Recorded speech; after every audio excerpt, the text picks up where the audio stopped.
Thank you, and thank you for joining us today. This session is going to be split slightly in two. We're going to start by having a talk by Baroness Sayeeda Warsi, who will tell us how, at the start of a new decade, how we can be fairer in terms of diversity. How as a society we can really be inclusive and we can all become trailblazers, learning from lessons that she can tell us today. We'll then go into a panel discussion, which is also going to be live streamed, very exciting, with our panelists here today. So we have Gavin Lewis, the head of UK LGPS at BlackRock and co-founder of Talk About Black. We also have Sarah Smart.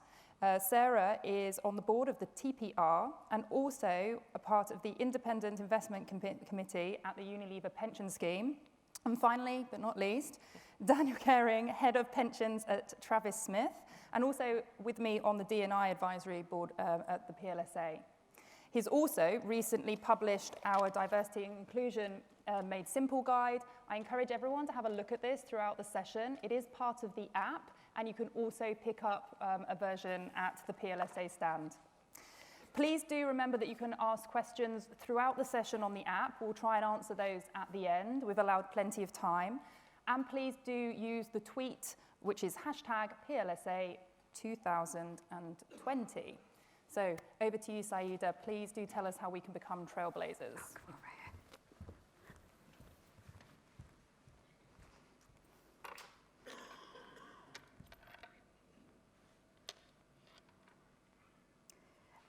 Well, good morning, ladies and gentlemen. And in light of the fact that we all have to be less sociable and we can't shake hands, I hope that we can have a little bit of an icebreaker to wake you all up. Hands up, if I ask you a question, you will tell me the truth.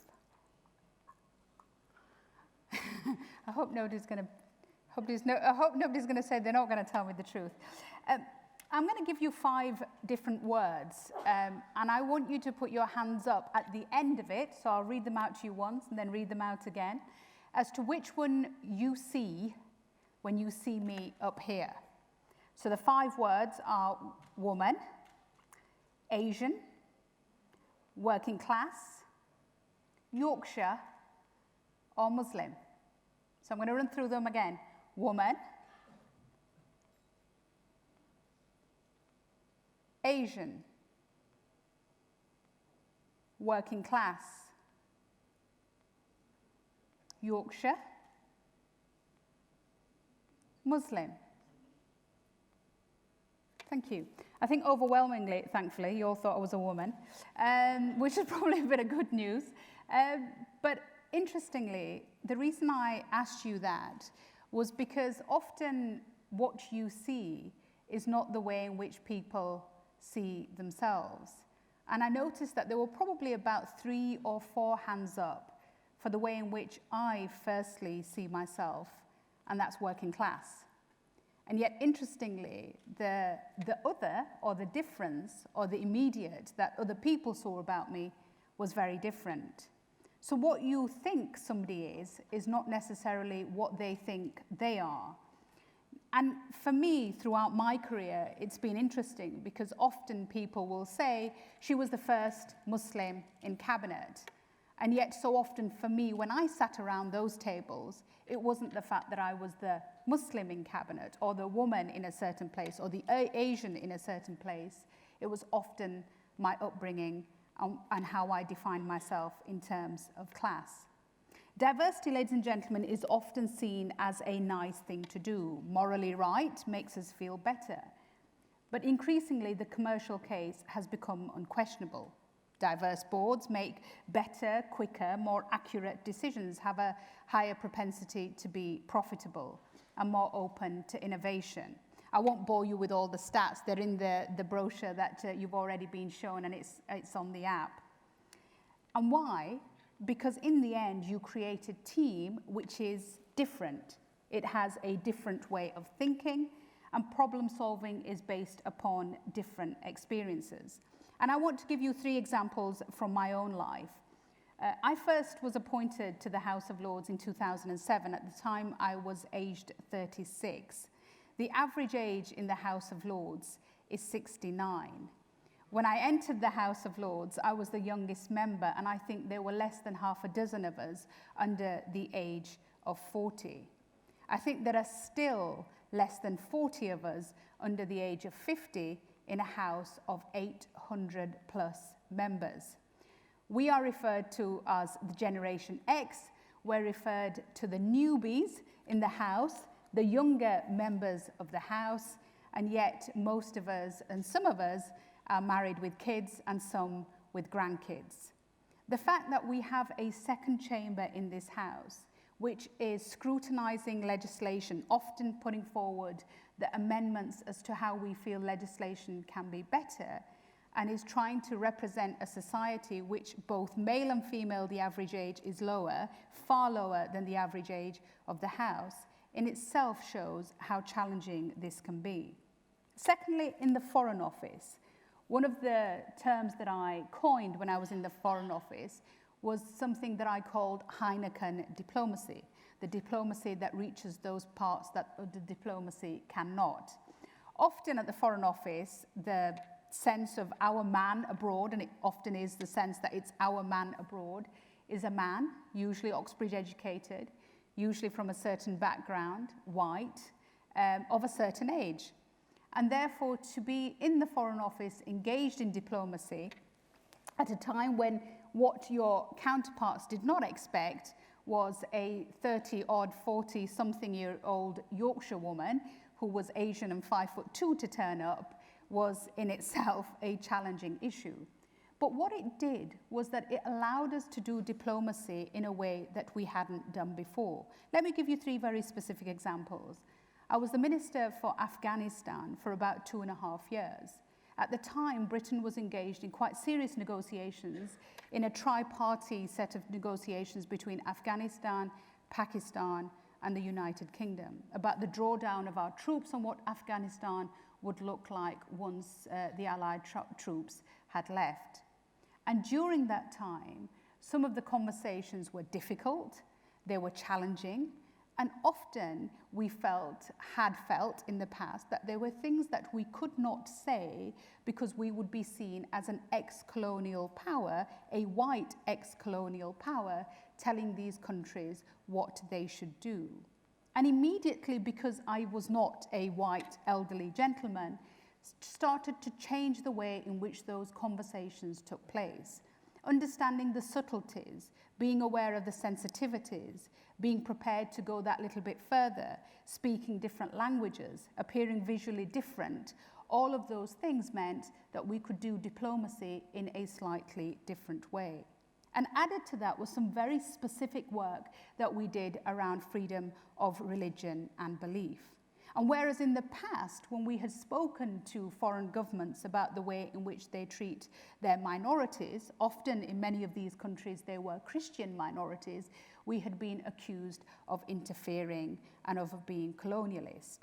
And yet when we spoke to them, and I specifically spoke about a minority experience in the United Kingdom and compared that to a minority experience for other minorities in other countries, immediately we were talking about minority experiences rather than white communities versus brown communities, or Christian communities versus Muslim communities, or Jewish communities. It allowed us to have more honest, more open conversations. And a third example really is from industry. A board which I'm currently involved in spent quite a lot of time trying to recruit. I was persuaded over a period of about 9 months that this was really something that I should agree to. I joined, and when I attended the first meeting, I realized why. I realized that everybody on the board was white and predominantly male. And the instinct which so many people, I think, of colour often get when they attend these boards is they question exactly why they were recruited. And during the meeting, there was a conversation that was had around a report from the Financial Committee. And there were some real questions which I felt were apparent from the balance sheet about future risk. And I spent quite a lot of time in what I sensed in the past had been a report which was talked about very briefly and then nodded through, but I spent a lot of time questioning some of the figures in that report. I think it created a sense that this was really not my place, and I was probably interfering in something that really wasn't what I had been recruited for. And then subsequently, there was a discussion at the same meeting around diversity and equality. And once the conversation was raised, immediately the chair turned and asked me for my opinion, at which point I was surprised as to why I was being asked for my opinion on diversity and equality. I suppose the point that I'm trying to make is that often when we do get it right for diversity and equality, we think we're doing the right thing, but what we're taking that person on for is probably not what they think they're sat around the table to do. The case for, therefore, is obvious, ladies and gentlemen. But the case for why not, I would say, is dangerous. And the concern that I have is that as challenges become global and broader, and we seem to have become increasingly narrower.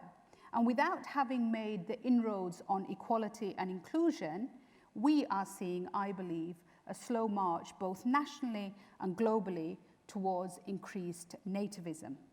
In your sector, for this audience, an increasing challenging marketplace, little change in the foreseeable future in the low interest environment, increasing pressure for returns, and the challenges of not just securing better futures, but often simply struggling to mitigate losses and both assess, predict, and manage risk. It is a sector which cannot afford to look inwards.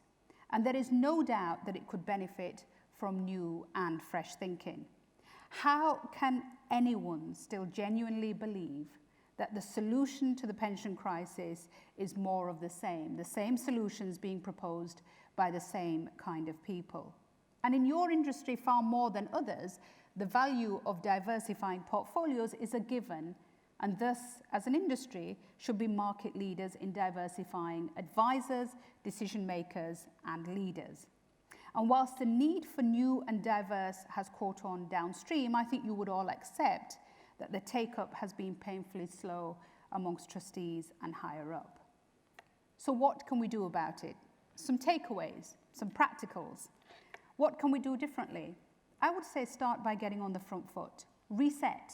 Reset each day and say, how are we going to do things differently today? How are we going to do them better than yesterday?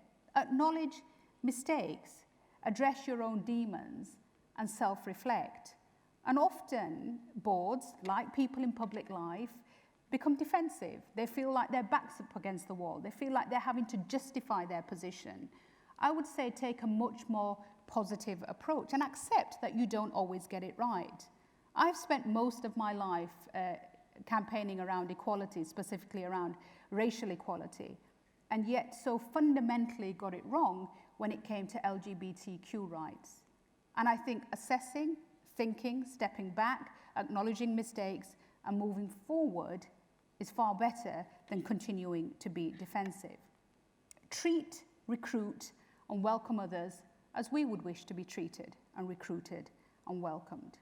Work on broad principles and enshrine the importance of diversity and inclusion in everything that your organization does, not just an add-on, a tick box, or worse still, the token job for the token recruit. And be the change. Small changes in the workplace, that means mentoring, sponsoring, supporting. And if you are in a position of influence, and so many of you are, use it.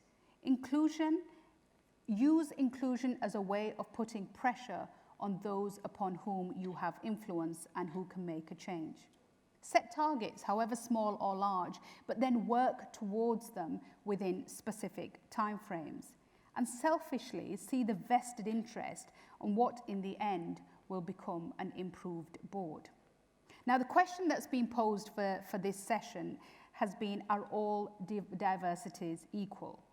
Each is new, each is a fresh and varied experience, each is a fresh thought process, and each brings with it a different background. It brings new opportunities, so it's not an either or. I would say when it comes to diversity, it's an and. And yes, it's important, first and foremost, for visible diversity. That's a very basic step. You can only be what you can see. And I know growing up, there were 3 people who absolutely framed who I became. Floella, now Baroness Benjamin from Play School, Sir Trevor MacDonald, who read the news, and John Barnes made me a lifelong Liverpool supporter. Because what I could see, even though I was not black, the fact that I could define as a person of colour and see people of colour in these spaces, it meant that I could do it too. But diversity is more than skin deep. It's about cognitive diversity, about diversity of thought, including class and upbringing. But that should not be an excuse for step away from visible diversity, which I think is essential. I want to finish on 2 personal points. The debate between inclusion and diversity. Don't just give someone a seat at the table. Give them the power to be heard and for their view to matter. Often the hardest issue for that individual to raise will be the one upon which they have the most experience and the most expertise. And often it will be the most personal.